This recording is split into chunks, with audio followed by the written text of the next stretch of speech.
Okay. Okay. Hello, everybody. We are live. We are gonna jump right in because we don't have a lot of time. Uh, Guys, welcome back to the stream. My coach that I only have coaching sessions with like once a year, but Nate Solon, Yeah, we should do it more often, but we really should. well, hopefully it helps when at least when we manage to do it. It definitely does help. Yes, I feel like I take so much away and then I like take it back into my lair and incorporate it all into my study plan. But guys, of course, Nate is no stranger to the stream. He really needs no introduction, but he's a FIDE master. He's got a course coming out soon on the English. When is that coming out, Nate? Um, Shoot, I'd have to. It's like right before Christmas, essentially. Okay. But you So can get like a so quick starter version yeah, right now, there's a right? quick start. Yeah, we'll share the link. The quick starter is free. That's already available. Yeah, and guys, I will put that in the chat. Um, if you type exclam Nate, it should pop up. Beautiful. Okay. So you can check out his course. He also has a Substack. He's on Twitter. Like he's on all the things. Just search up Nate and you will find him. And if you enjoy, his teaching style and stuff, he also does coaching. But his free stuff on Substack is like I extremely actually I helpful as actually well. just stopped or at least Oh, paused one-on-one coaching. So, sorry, uh, I so should have yeah, hopefully asked. hopefully no one's like super disappointed about that. But definitely check out my Substack is called Zwish and Zug, and yeah, the quick starter. Honestly, the quick starter is enough to crush like 99% of your opponents. So like, I think that's good. Yeah. Well, yeah, for sure. Check it out. Sorry, I definitely should have checked before Oh, advertising you no as a worries. coach. But yeah, we'll jump right in. So Nate, the reason we're doing this is because Nate was looking at one of my videos on the Why I'm Losing document where I had a takeaway from this game that he didn't necessarily agree with. So I want to get a master's opinion on why I lost this game. So we can jump right into the position, I guess, unless you want to say anything else. Yeah, no, I just thought this was sort of an interesting like moment to look at. So this was from this you've got this idea called like the Why I'm Losing doc, Yeah. which I love, and I recommend this to a lot of people. So I mean, probably your viewers are gonna be familiar with this, but like just in case anyone hasn't seen it, it's like so the idea. Hopefully, I'll get this right. I mean, I watched your video, but it's like you have like a relatively simple like Word or Google Doc or whatever. It's just like every game you lost, like one main reason, and then you kind of like look for patterns, right? Yeah, exactly. Pretty simple. So I really like this idea. I mean, hopefully everyone knows that like in chess you're supposed to like review and analyze your games, right? But I think when people think of that, they often think of sort of like a depth first approach where you go deep into one game, which can be really valuable. But there's also like a lot of value in a different sort of value in like a more broad type of analysis where you're looking across many games for patterns. So I think this Why I'm Losing doc is really good for that. The other like sort of approach to this I've seen that's similar but a little different is there's this book Pump Up Your Rating by Axel Smith, Mm. and he has something similar that's like a mistake stock. So it's a similar idea where you're going across many games, but since it's per mistake, it's like it's more granular because probably you have like multiple mistakes per game. Right. Um, I think unless you're already like a really really strong player, like probably like a titled player, I kind of like the why you're at like your version, the Why I'm Losing doc, a little bit better because unless you're at the point where you're already so advanced, I don't think you like need to be that granular, and it can be kind of confusing. So I think it just kind of simplifies things to just focus on the losses and like one main cause per game, as opposed to like trying to do like every tiny little mistake, which gets kind of overwhelming. Um, Yeah, that's what I found, yeah. especially for online games, because it's like, you're, at least for me, I play a lot of online games, and the time control is relatively short, so you can get a lot of them in, even like rapid games. So to be able to just make it as simple as possible and then go back and look at the patterns is like, yeah, it's been helpful for me. But I know, even in the Discord with the Blitz challenge we've been doing, some people have been getting even more granular. Um, Mhm. Although I would yeah, say, it's like as long as you're engaged and you're curious and like you're engaging with chess, it's like it's kind of all good. So like, sometimes people in the Blitz challenge are like, oh, like, am I spending like too long? I'm like, well, if you're like engaged and you're interested, like not really, and assuming like you're not like neglecting your life responsibilities, then like no, it's probably really good to be like so interested that you want to spend more time on it. Yeah, exactly. The interest is But okay, interesting. so that's sort of like the big picture. But then this specific position and sort of like your take on it and my take on it, which I'll give, I thought was interesting just in terms of potentially the value of a coach. Whenever I say something like this, people are like, "Oh, you're selling coaching." I'm like, I literally don't even sell one-on-one coaching, so I'm not. But it's like there's just sort of like it's why engines and like AI are still not quite at the same place because really it's less about like what the best move was and more what the takeaway was, Right. right? Um, so okay, my share screen is still working, right? Yes. Yep, I can see your Okay, mouse so too. yeah, so in this game you were black, and what happened was you castled here, and then this led to this forcing sequence where it went takes, b takes, there are all these trades, and then finally at the end of this, materials equal, but actually you can't avoid material losses because there's this pin, and your knights attack 3 times, right? So you're gonna, I guess, maybe the best you can do is move the knight and give up an exchange, Right. right? Um, so if you turn in the engine, you can see that like white has a big advantage here, whereas after some other moves in this position, um, the position was pretty balanced. But I think what's really much more interesting than like what would have been the best move is like what you take from this, because in the video, if I understood correctly, your takeaway was kind of about like depth and precision of calculation, because you Yeah, were I talking think about, okay, so. so oh, sorry, I didn't catch that. I just said I think so. I Uh-huh. honestly, it's been a while since I recorded the Yeah. video. So I think it was something like, I need to calculate a move further Mhm. after a forcing sequence or Exactly. something. Yeah. Yeah, I was just, I was searching for your video on mistake stock because I wanted to recommend that. So that's why I watched it. And Yeah. yeah, that was my recollection as well. As like, ultimately your takeaway was like I need to calculate one move deeper. Um, but then the reason I thought was interesting is why I wanted to look at it was just like I'd actually have a really different takeaway. Um, so just to sort of so the idea was like it wasn't like you miss knight takes, like you were aware that there's this tension here with your undefended bishop and that knight takes c6 was a move. Yeah. So it wasn't like you were just like asleep at the switch and just not thinking about this. Like you were aware of this and you calculated it and you saw this much, but then you didn't realize that, at the end there would still be this additional problem. Um, but what I would say is like to me the takeaway isn't depth of calculation, um, but it's more about like pragmatism, because basically when you so like when you have this alignment where this bishop is lined up with yours,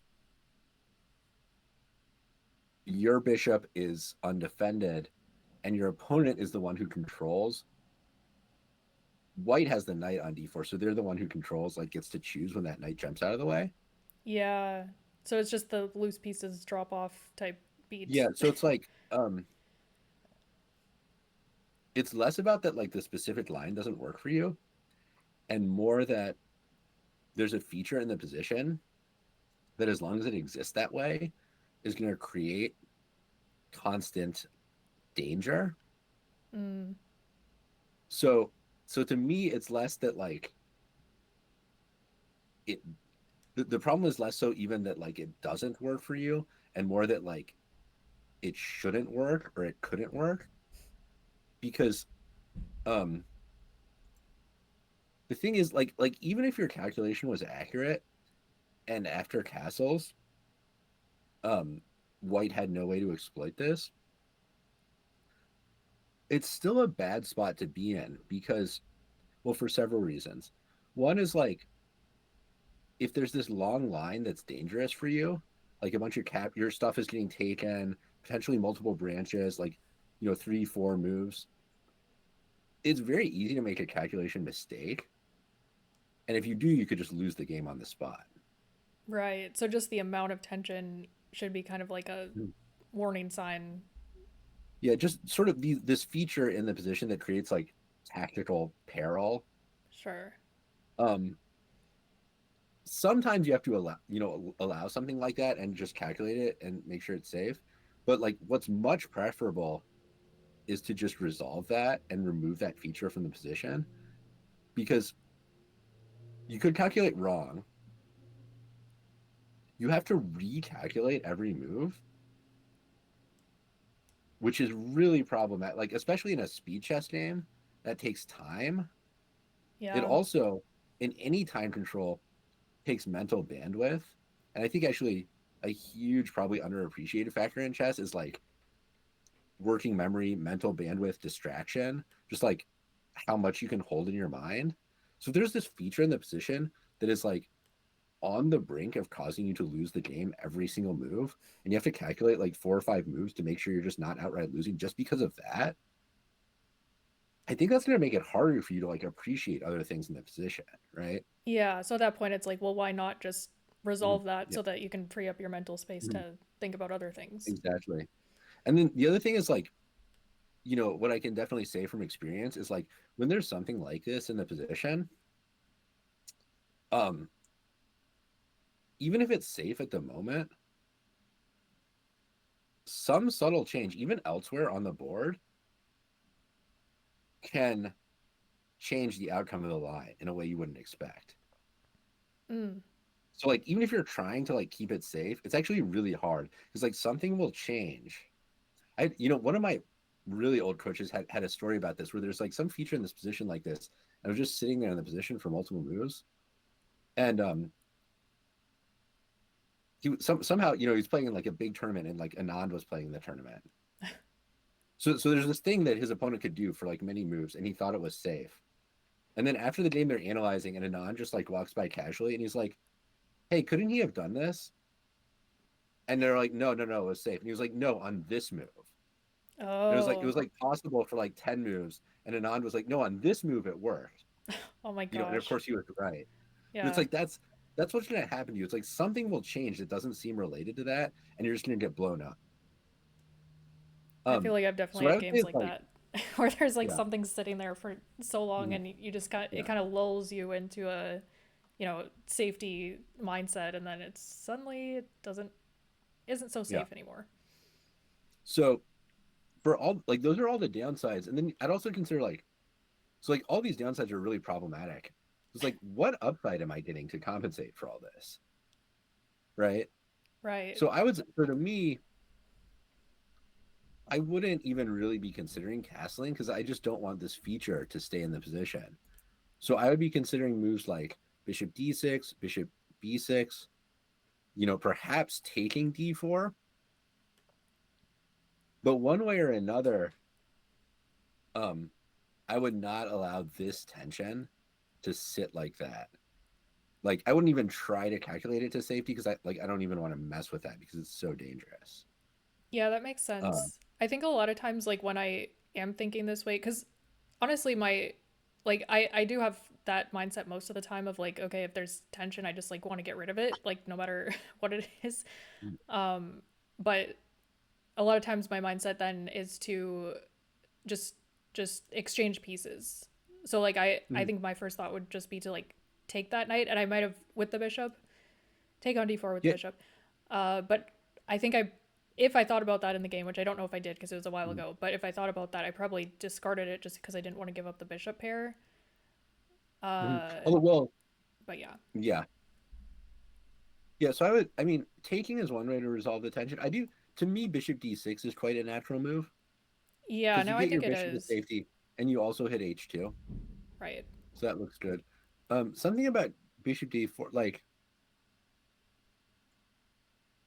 you do give up the bishop pair, although the principle that I would be more concerned about here is that when you have an isolated queen pawn, generally you don't want to trade minor pieces. It's a little bit No, more like advanced and pawn structure specific, but when you have this isolated queen pawn, And if people are familiar with this, isolated pawn means you've got no pawns adjacent to it. So that means this pawn is potentially weak in the long run because it can never be defended by another pawn. However, this is a very common pawn structure in many chess openings, and it's not necessarily bad. It's like it has pluses and minuses. So the minus is in the long run it can be weak, but it's controlling some space in the center. You also have a lot of like open lines for your pieces. So when you have the isolated queen pawn, generally you want to keep as many minor pieces on the board as possible because you want to use this space and these open lines to create some sort of activity or attack. Hmm. If you all the minor pieces, um, you're not really going to be able to attack your opponent, and in fact, if they're just left with major pieces, that works out pretty poorly for you. It's very easy for them to just line up and double or triple on the D file. And if it's just major pieces left on the board, you're going to be purely playing defense. And often at the right moment, white can use like a pawn with a pin to actually win that pawn. So a little bit more specific in advance, but you would in this pawn structure, you would want to keep as many minor pieces as possible on the board. And also, I mean, you have to calculate this, but also, a little bit concerned about this king getting caught in the center. So I guess after some sort of sequence like this, I guess you get out of the center. Um, but now with so many pieces coming off the board, this is the type of position where um, this isolated queen pawn is pretty much a pure liability and just a weakness. And at this point, it's more you're essentially just hoping to like grit your teeth and make a draw. But like definitely you're not attacking anybody in this position. You're just trying to hold on. Yeah. Maybe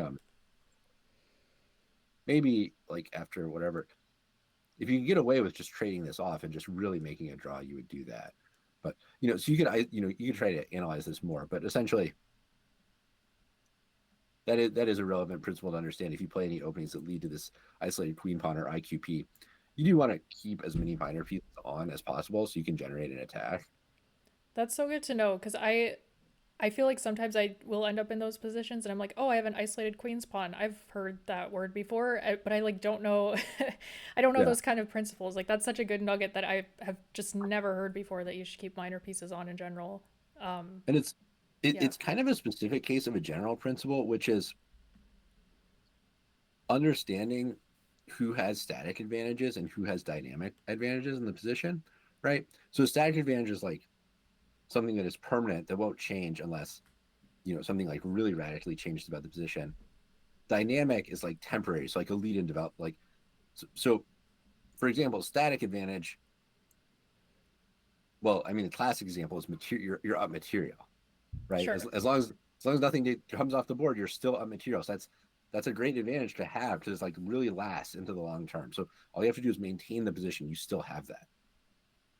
A weak pawn is another one. Like unless black can change the pawn structure, this pawn will be potentially weak forever. So that'd be like a static advantage. Dynamic is like lead in development, right? Like you've got it, but if you give your opponent time, they'll just catch up. That makes Um, sense.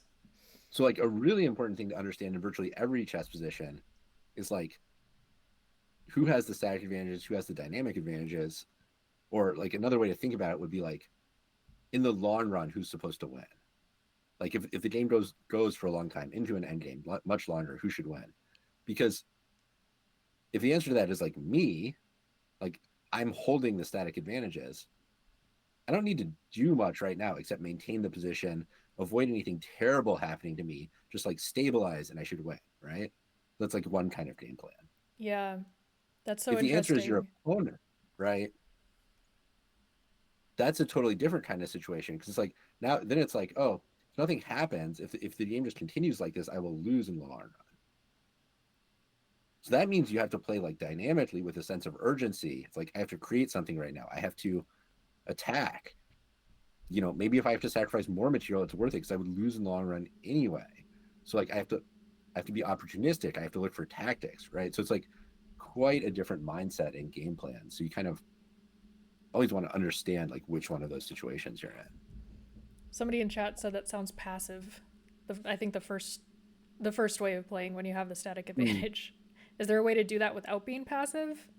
Surely. Yeah, so this is, I mean, it's a great comment, and I would say it's sort of I don't want to say a misconception actually, but sort of like a feeling that can lead you astray, but nonetheless is it like extremely, extremely, extremely common for a lot of players. And it's sort of this feeling of like, I have to keep my foot on the gas. I have to apply pressure. I have to keep my opponent off balance, or like something bad is going to happen to me. Um, Psychologically, that's like very common and prevalent. That's not really how chess works. Like, if you're up let's say you're up a knight, um, you don't have to you don't really have to do anything to win the game except for keep that extra knight. And I'm not saying like play like super passively and fearfully, like put all your pieces on like weak squares and retreat everything, but it just means that like you have an asset that guarantees victory in the long run if nothing weird happens. So that means like you Yeah. really don't have to rush. So as long as you don't lose material, as long as you don't get checkmated, there's just like a feature on the board that guarantees that you will win. So, sometimes if you're up a piece, sometimes you can win the game by attacking. Like, I mean, it makes a lot of sense actually to attack when you're up material because you have an extra unit of force. Right. But at the same time, you don't need to attack. You can also just keep the game going. Like, you're also going to be winning in every single end game. You're going to be winning in every position where nothing crazy happens because like being up a piece is a huge advantage. Um, so yeah, I think this is like players at like a beginning and intermediate level sort of don't like feel this or don't trust this and don't understand that like being up a piece just guarantees victory in every position essentially. And so they often feel like I think that the sense is that like for a lot of people they see chess as like a psychological battle, and it's like to win it's like I have to be the aggressor, my opponent has to be like scared of me. It doesn't really like chess is a game that's played much more like on the chessboard than in your mind. Like your opponent can be scared of you or not. They can believe whatever they want. But like at the end of the game, it's a day that's at the end of the day, it's a game that's played on the chessboard. So it's like I can be playing against like a 300-pound guy who's like really strong and intimidating. But if I still have my extra piece, Right. nothing they can do. It's like it's just an extra piece. Um, True. I feel like even I fall into this trap of like having some advantage and wanting, like, not wanting to just, as somebody just said, stabilize before attacking. I feel like, so guys, if you don't know, I've been doing this 100 games of Blitz challenge that Nate has been kind of hosting, where I'm playing like 5 games a day and then trying to stop. I actually do stop and analyze them. But going through some of these, like, a lot of times my takeaway is like, okay, just stabilize. Like you're up material, or like you have like a completely good control of an open file or something, and then the time starts to get down, and I just like panic and kind of go back to those like sort of that beginner like mindset of I have to do something right now or I'm gonna lose the game, and it's like no, just like chill. It's gonna be okay. So yeah, I feel like that's definitely a common thing where you do have that static advantage, and then you just have to like learn how to exploit that, I guess. yeah, what's crazy is so often like this compulsion to do something is people will even self-destruct and like make their position worse. I think a lot of times like if I if you just explicitly ask someone like, okay, like this exchange or this operation that you did that make your position better or worse? They'd probably be like, oh yeah, much worse. But then you'd be like, okay, so what happened? And they might say like, well, I had to do something. Mm, Well, yep. like you don't really have to do anything in chess. Like, you can make a move that just very slightly improves a piece or slightly improves your pawn structure, or if you truly, cannot find any improvement movement, you can just sort of shuffle your pieces back and forth.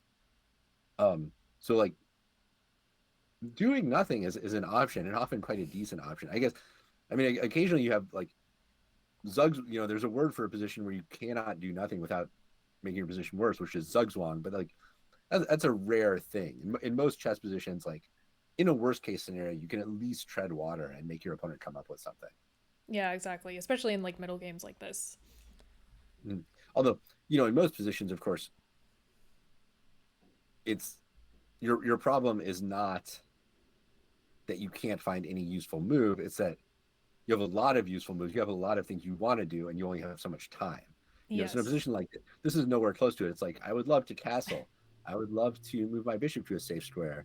Maybe I want to play a6. Maybe So it's like there's no shortage of useful moves. It's more about like what's the most useful at the moment.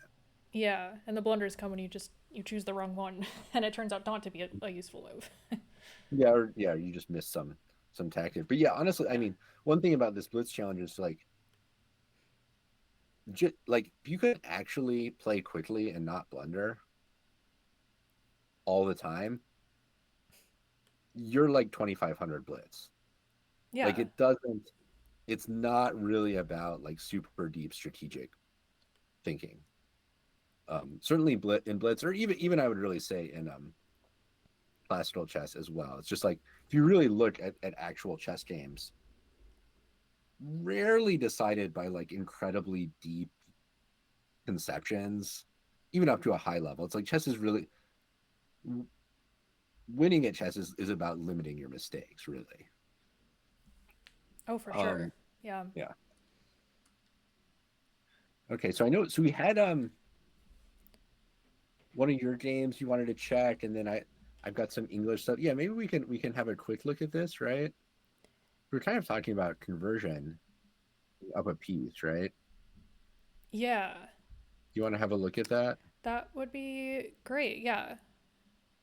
Okay, Yeah, so we I don't think have to I can. spend a whole ton of time on it because I mean, I know where I went wrong pretty much, but I think more so the problem was that I wasn't really sure what to do being up a piece. Oh yeah. So there So are a few is this moves. the right? This is the right game, right? The London. Yep, yep. Okay. Yes, you went for the London, and you got this line. Sort of. Yeah, this is an interesting line where you end up moving your king, but this is not a mistake. This is like actually still a theoretical line. You Yeah. did. It's also possible. You can also do it this way if you want as well. I've seen both. Like both of these have been played.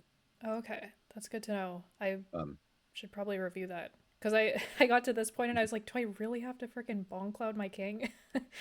Like, yeah, I knew that it was a line, but I was like, really? Is this what we're doing? I believe that this version where you go to D1 has been played more often.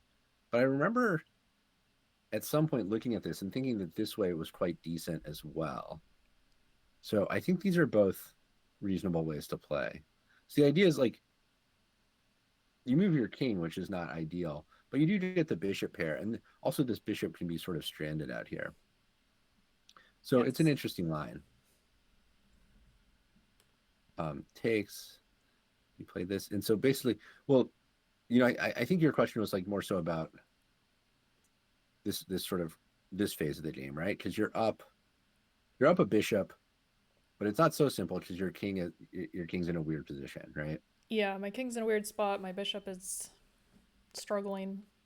Yeah, there's an immediate threat here of queen e4 Yeah. with double attack. So you played f3. You could also so there's f3, or there's even you could go king e3 here. Yeah, I saw that was a move when I was looking at the engine, and I was like, I don't think I even considered that, but that makes sense because I ended up playing that at some point anyway. Mhm. It's a weird spot because I would say objectively it should be winning for you, but when your king's not safe in practice, it's never that easy. So I wouldn't like sometimes you review a game, there's like a very clear moment where it's like, oh, if I found the right move here, like it would have been easy. I didn't really have the feeling about that with this game, and like in that like yes, I understand objectively this is a winning position, and certainly you'd hope to win this like more often than not. When your king's in a position like this in practice, it's like it's never that easy. So Yeah. it's an interesting moment because I would say when you're trying to convert up a piece, the last thing you want is to have your king be vulnerable, because that is like probably the most common way you lose from like a winning position when you're up material is to get your king attacked. Because Yes. at that point, like it doesn't matter how much material you're up if you're in checkmate. So like having your king fall under a direct attack is like a very direct and easy way to lose when you're ahead, and it happens a lot. So in that sense, kind of in terms of general principles, like king e3 looks like very much not the type of move I want to make. But maybe in a concrete, like move by move sense, it just works, right? That's something that happens in chess, right? It's like moves that go against the principles, but they work. And here, we have a very direct threat of queen takes c4, getting this pawn, and obviously, we would absolutely love a queen trade here because then we can enjoy our extra bishop. And once the queens are off the board, we're not going to get checkmated. Yeah, that So position would be easy. yeah, so it could be that this move just works too well, like on a move by move basis. But I think what you did is also, f3 is also very reasonable. And then king, and then rook d1. I'd also even, I'm not sure if it entirely works in this position, but like something that's worth considering when you're up a piece is to like jettison a pawn if you can to get to safety. So like in principle, I'm not necessarily super worried about losing this d4 pawn because let's see, we have 1, 2, 3, we have 7 versus 8. So we could give up a pawn and still have a piece versus 2 pawns. But this is another thing that's worth saying is like when you're up a piece, when I'm up a piece, I am a fan of pawn sacrifices. I'm not a fan of piece sacrifices. So what I've actually seen a lot is people are like, "Oh, I'm up a piece, so I can sacrifice it back." Right. Doesn't But really remember, like work like that. the concept we were just talking about is the beauty of being up a piece is it guarantees victory in the long run. If you give the piece back, then you give that away. So that's a huge advantage you're giving away. But if you're up a piece and you give back a pawn, so you could still win in the long run, you could still win any endgame. That's like a much better deal. Yeah, that makes Um, sense. And I think I don't think I was super worried about that pawn other than the fact that it was if it got taken it would open up for the rooks to mm-hmm. come in and my king was still there. But Yeah. eventually I was pretty sure I could afford to just give up that pawn or like the doubled F pawn. Uh but I did it too late. Mm-hmm. Yeah.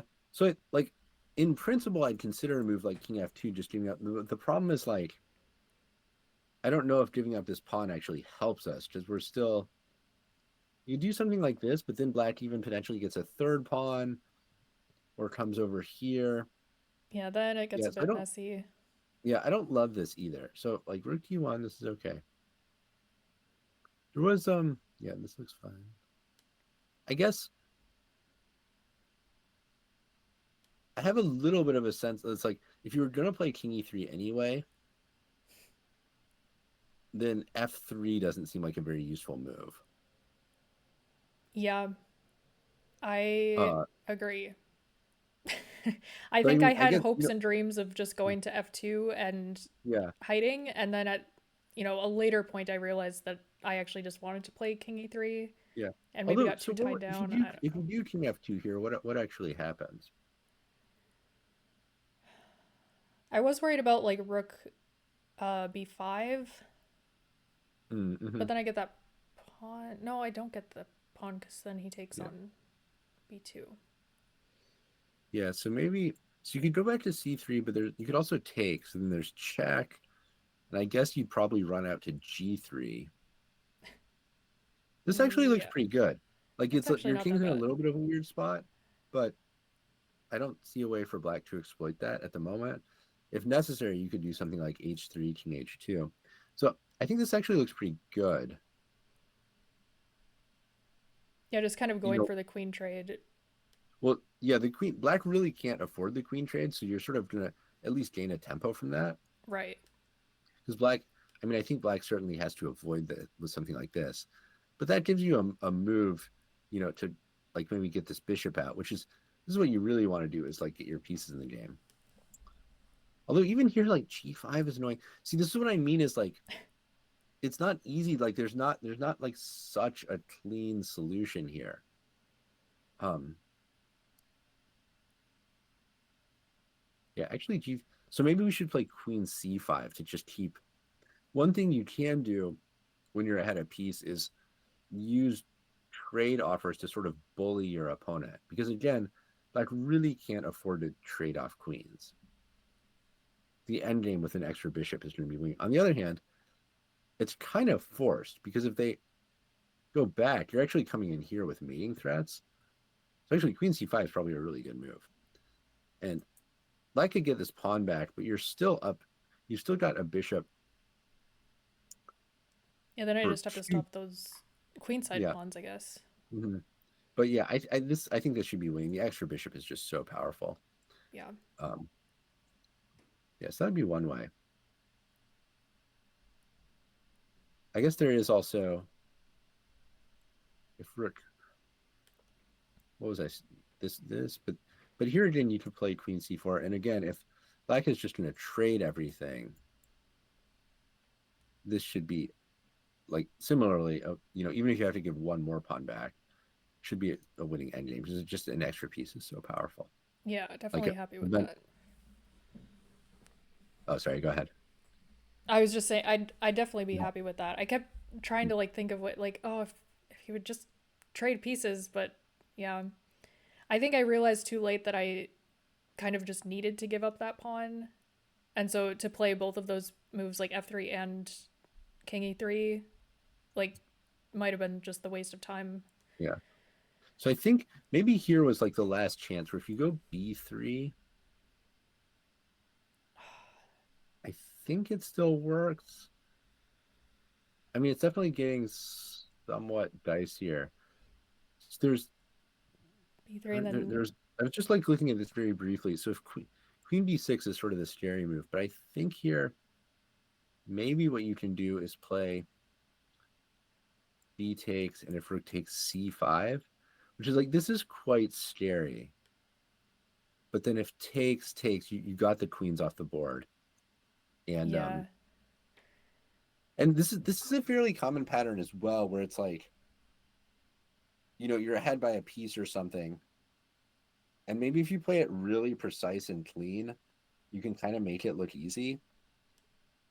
But then if the game starts to slip a little bit, you might be winning, but it might come to a moment where like you actually have to do something really scary and calculate really precisely to like make it work.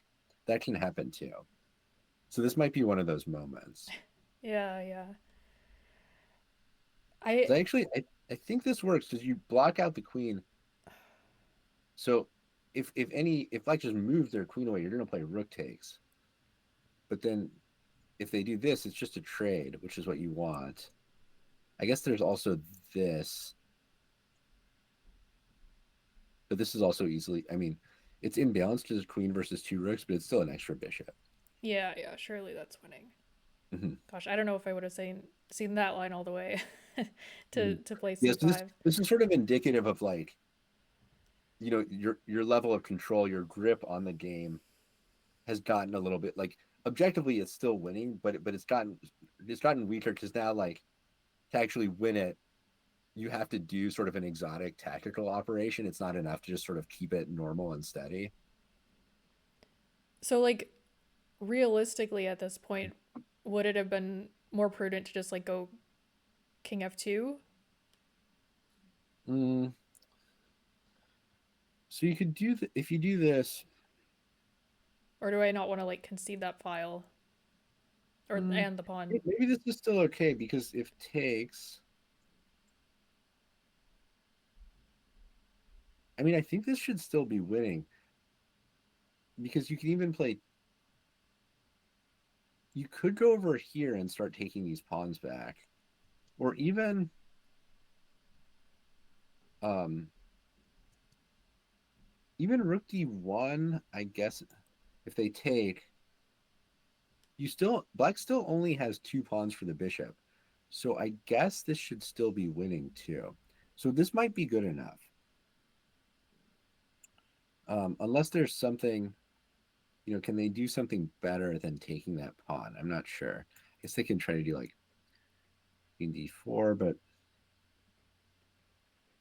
maybe you can just sort of step out of the way.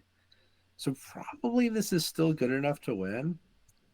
The problem, as it turned out, was your king got at this point, your king it sort of became too late, and your king couldn't run away. Maybe even here you can still start running because if rook takes, yeah. So I think at some moment you had to get your king, like you got to get out of dodge with your king before you just get trapped in the center. Because now it's actually here's the Yeah, I moment where just it's really missed c5 completely. I just didn't see mhm, it. I was looking at e5. yeah. You really can't do this because then your king is actually just Yep. completely caught in the center. But then otherwise, now at this point, now that these pawns got ironed out and there's this completely mobile pawn mass, this is a totally different story. Yeah, this was rough, and now I'm losing the piece because of the discovered check. And So I think probably like either game plan could have worked. Like you could you could have played king e3 and maybe like started this b3 stuff and if you really play that precisely move by move, it could have worked. Or you could have just maybe the more human way is to just run to f2 with your king and just give up the d4 pawn, and that probably would have been good enough too. Um, but ultimately, you left this king in the center a little bit too long, and then finally, yeah, Black it was kind of able came to to a just head. open up the center. Yeah, Yeah, yeah, that's a good takeaway. Just to, recognize when it's time to take the king safety a little bit more seriously than one single pawn. yeah, and that is again a nice thing about being up a piece. You can give a pawn back and still be winning. So that's Yeah. good to have in your pocket. Um, but yeah, sometimes especially against a tough opponent, um, there's often a moment in the game where you just have to like calculate precisely to make sure you win. And a tough opponent, may not allow you to sort of cruise to victory on general principles. They'll find some way to make the game like a little bit weirder, and you actually have to like grind through some moves and make sure everything's working. Yeah, Um, definitely good learning lesson. okay. I know we're Yeah. cutting close to time, so if you had any of your games or the English positions that you wanted to show, Yeah, so maybe I uh, can I can sort of give people like a general idea. So I have I have various opening stuff. Like probably the one that I'm best known for is like the ready, like the one knight f3. Um, but the one I'm working on next is like an English repertoire for white. So one c4, of course. So like I love these like quote unquote other first moves for white, right? So there's sort of a big four first moves. I would say like e4, d4, knight f3, and c4. As far as at a grandmaster level or at an engine level, these moves are all really good. But in practice, and especially at like a club level, e4 and d4, especially e4, like e4 at the club level, by far the most common, right? And then like kind of a distant second, d4, and then a really distant third and fourth, knight f3 and c4. Um, but objectively, I would say knight f3 and c4 are like, if they're not as good as e4 and d4, they're really, really close.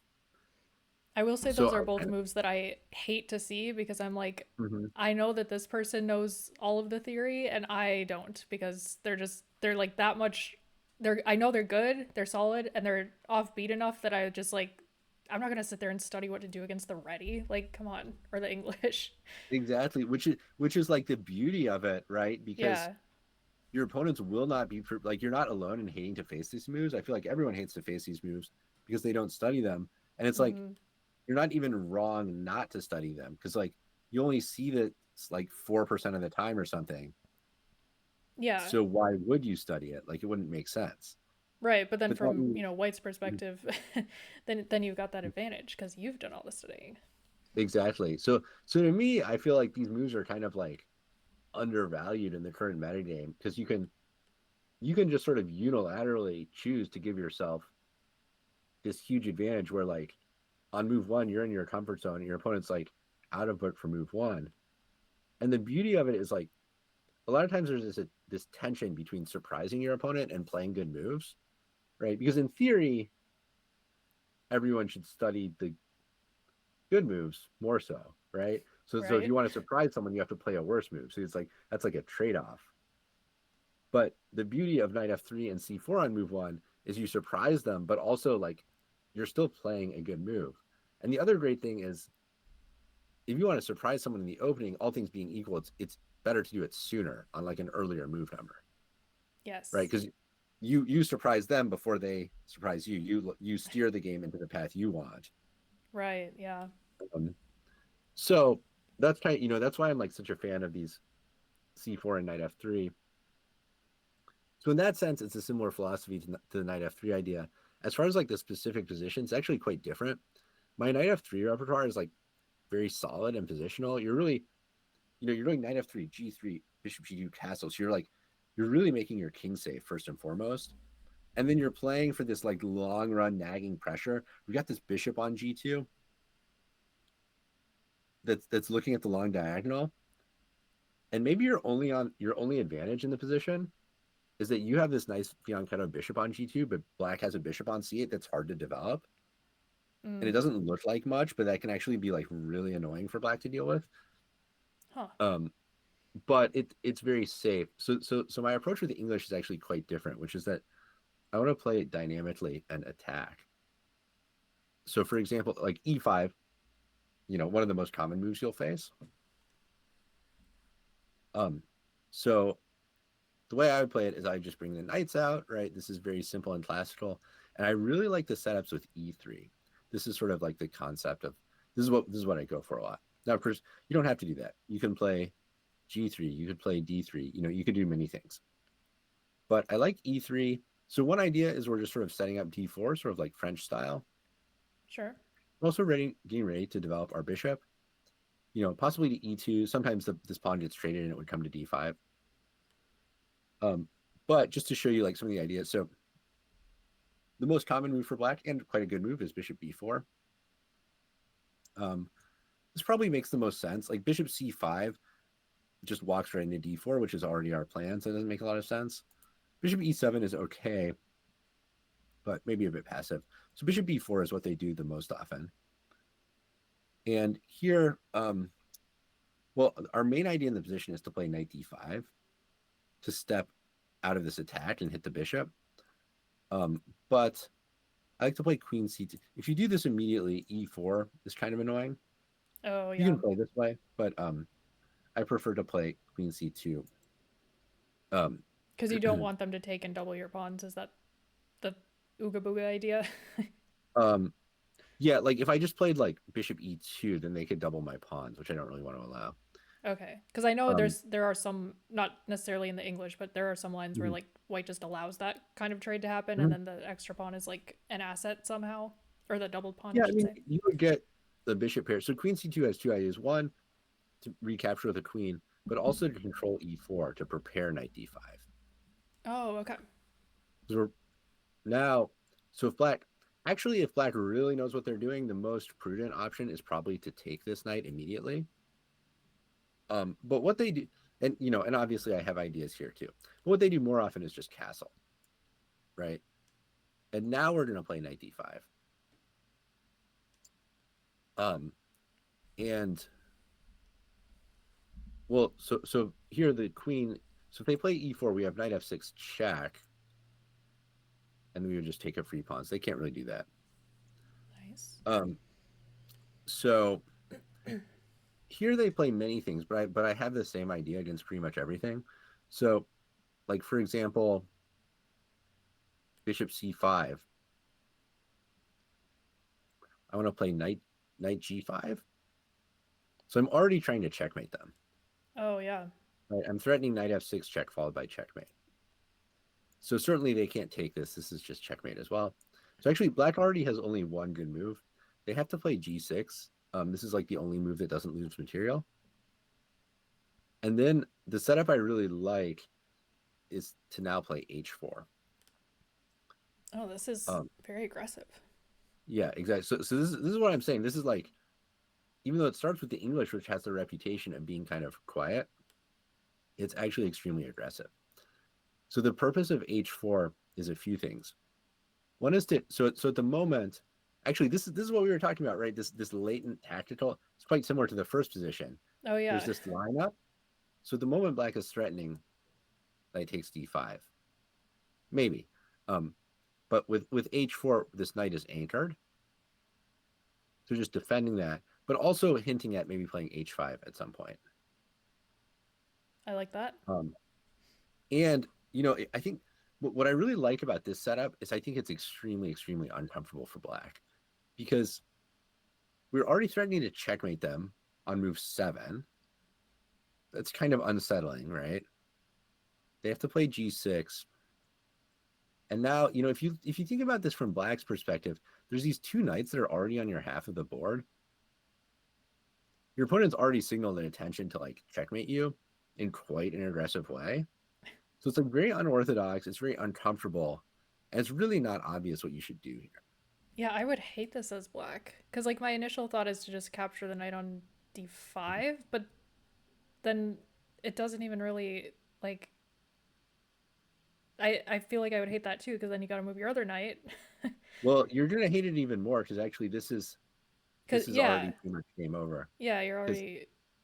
you're losing a piece because two things are attacked. But this is actually, another thing I love to do for these repertoires is like look at the stats and look at amateur like the database, right?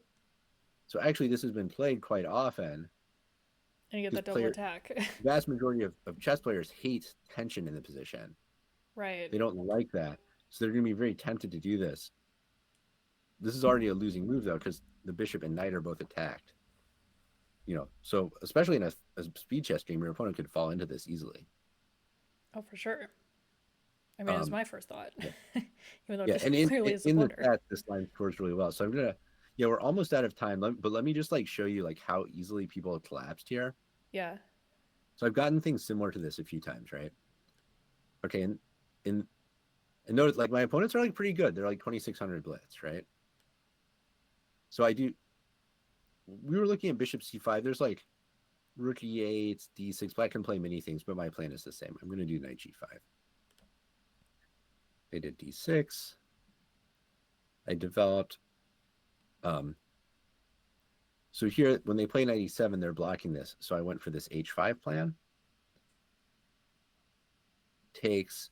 And now black took a pawn, and they're hitting my knight. Oh, hang on. I just realized I don't think we're seeing the game. Oh, I got to share this. Okay. Okay, this one. Yeah. So, Okay, there okay. we go. It was similar to the line we just looked at. Black took. So now I took it. This queen is black, so I took advantage of this to play h5. And now my opponent grabbed a pawn and hit this, but so I basically have to sacrifice this knight now, but this is part of the plan.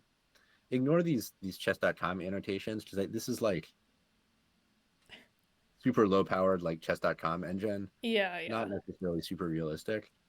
I think it actually the only move for black to stay in the game is g5. So like good luck doing that. I don't that's a pretty weird one for me. Yeah, that would not happen.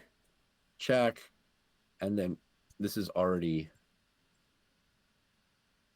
just Oh, then you have that. this is losing for black because their king can't escape from the center. So basically I just brought in the rest of my pieces and my opponent resigned because I'm threatening things like rook takes and the other rook coming in, or maybe queen f5. The king's completely trapped. Okay, so that was game one, but then look at the next game with the same line. So I did the same thing again. My opponent doesn't.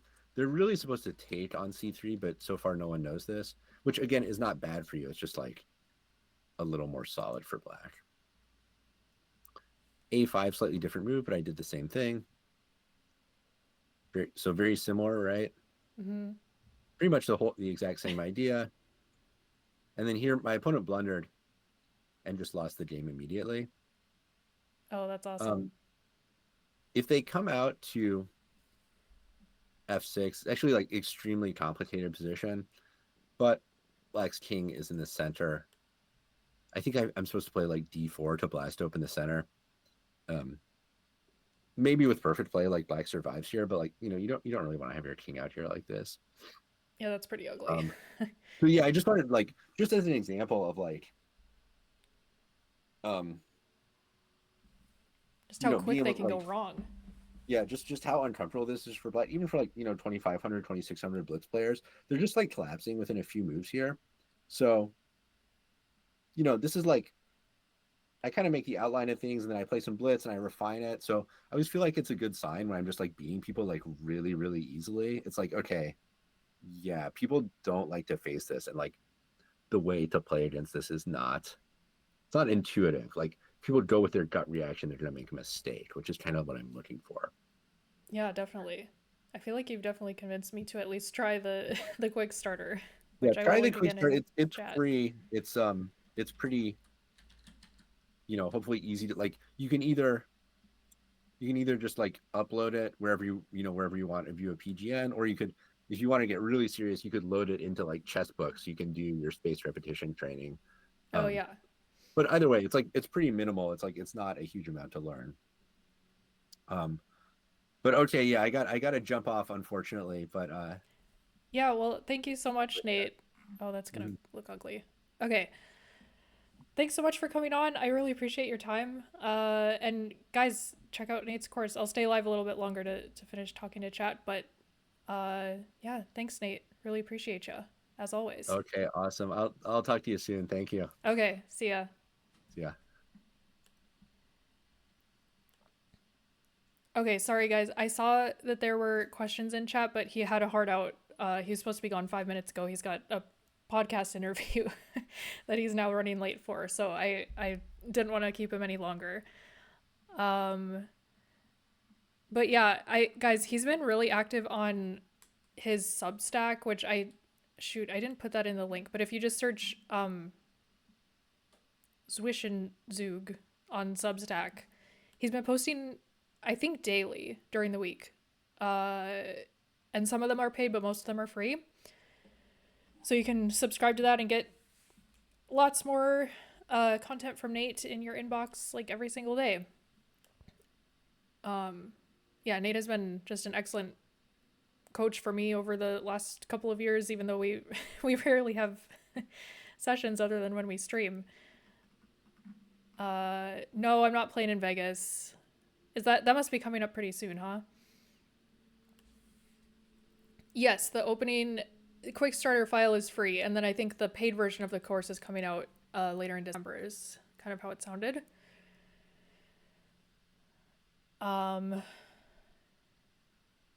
yeah, but we hit. I mean, as you know, we have a very similar philosophy when it comes to chess learning and stuff. So I've gotten a ton of great, just like psychological takeaways from him. Always appreciate having a stronger player analyze the games, of course. What else is new, guys? My USCF rating is going up. I am now 1757.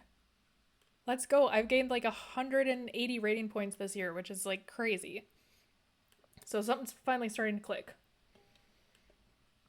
Still nowhere near 2000, but we'll get there eventually. I only have so much time to play in tournaments, but if you didn't listen to my latest Chess Journeys interview, I had this mindset this year of just like no more excuses. Like I had all these excuses last year why my over the board rating wasn't going up, blah blah blah blah blah. And this year I was like, you know what? I'm going to play in every single tournament that I can feasibly get to. I know that there's not a lot of chess in my area, but I will play in my local rapid tournaments, even though I felt like the players were super underrated and really tough. I will travel as much as I can in the area whenever I, have the budget to do so. And I will just like, mentally be present in all of the games and focus. And somehow it worked. So it's it's slowly but surely going up. A lot of it is mental because I think this year, 2025 has been like my least the least amount of time that I've put into chess as far as like my own personal improvement in studying. I did a little bit more at the start of the year, but recently it's been like very minimal. But I mean the games are still going pretty well, so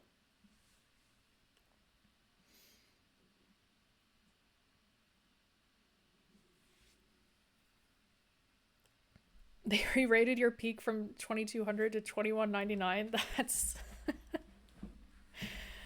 That's so mean of them. What the heck? Is anybody else like the new USCF rating site is like unusable. It's so annoying. Like you can't the way it works on mobile is like impossible to navigate, and half the time like the stats don't load, and it's so bad. It's I was talking to some of my other buddies, and it's like gosh, it looks like it's still in beta. It's so bad. I can't believe they released it. I mean, the old one was terrible too, but I at least knew like how to navigate it, and it was like it actually loaded. Like it looks like it was from the 90s, but the information actually would like show up. So anyway, just a little bit on my high horse there. I'm sure they'll iron out the kinks eventually. Oh, but anyway, guys, I'm not gonna stay on much longer because I don't know if you can hear, but my voice is going. I think I'm getting sick. So we will find somebody to raid.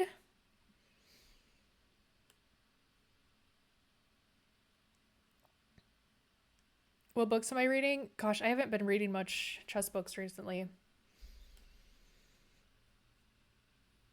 Genuinely, the last one I picked up was like a tactics book at a kids club. So if that tells you anything. I know, I was literally before this just at the kids club, and I'm like, my throat is like kind of starting to hurt. I probably shouldn't have gone, honestly. It was probably not very responsible of me to go, but nobody else could run it tonight, so I had to be there. There were so many kids there. There were like 23 kids. It was just me. Like, I'm not trained for this. I'm not I'm not a teacher.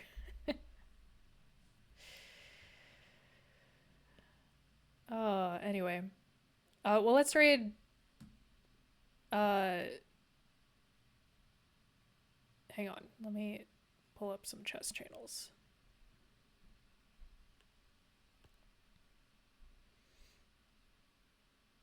I guess we shall raid Chess Dojo. I feel like we always raid them.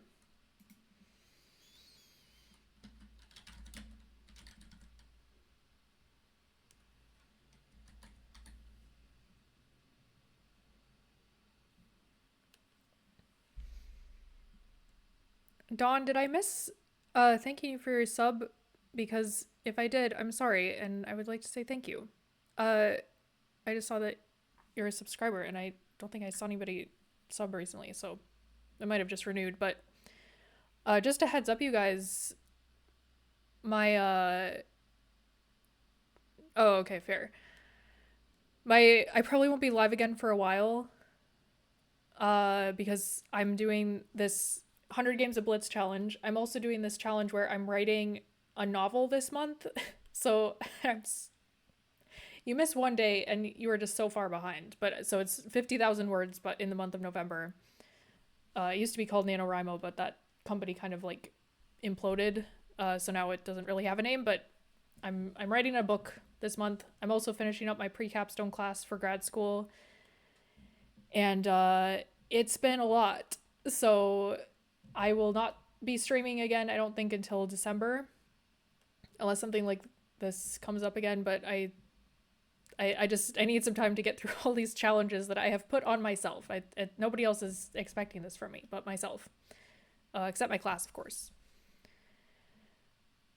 Do I post updates anywhere? Oh, I am on Instagram these days.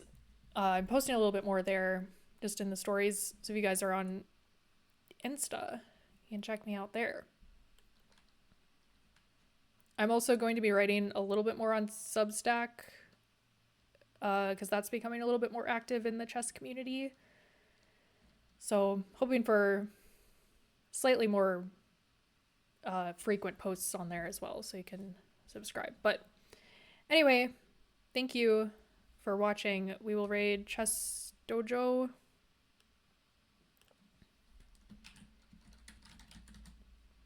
Did that work? There it is. Okay. But thanks for hanging out. Of course, it's always great to chat with Nate. Hope you guys got some takeaways from that too. And we will see you guys. I was going to say soon, but it won't be soon. I will see you guys in a long time. Not that long. I'll see you guys in a couple weeks, I'm sure. All right. Peace.